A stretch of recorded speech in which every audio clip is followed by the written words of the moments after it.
jërëjëf Cheikh Ahmadou Bamba Khadim Rasoul gàcce nga la maam Cheikh Ibrahima Fall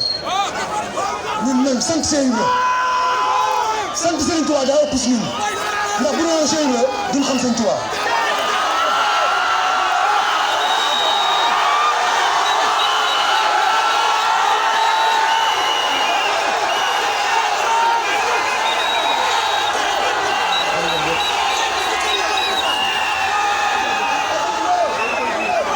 même Serigne bi Cheikh Ibra moo tax ñu xam ko nañ koy sant fu ñu toll ndax Serigne Touba lim liggéey dafa ëpp suñu ruu yi barke Cheikhul Khadim jërë ngeen jëf ñuy tubaat baax ndax liñ taxoon a jóg biñ jógee ay àll dañoo jóg ba xamuñ waxuñu ko ñu ngi sant baax le préfet département de Thiès monsieur Fodé Fall ndax bu ñu mënee dox tàmbalee pont Silema yéen mbokk taalibe yi tàmbalee R100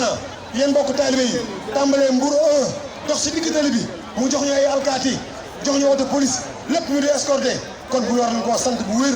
ndéem nag Serigne Touba réew mii moom moo ko moom lépp lu fi mënti nekk buñ ko soxla ñu koy jox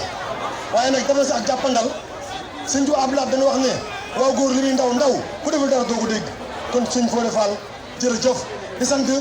le commissaire central de Thiès Serigne Mbacke Diagne Mamadou Mbacke Diagne nga xam Serigne Touba lañ ko tuddee lii de suba lañ defal autorisation bi yaakaar ne suba la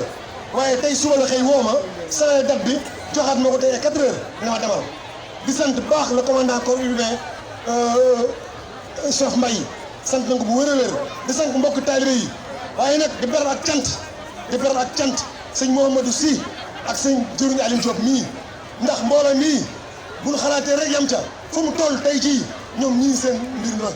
ndax ñoo ko dox ñoo ko wax ba mbokk taalibe yi fekk si leen fii sant nañ leen bu wér a wér jërë ngeen jëfati jërëjëf Serigne Touba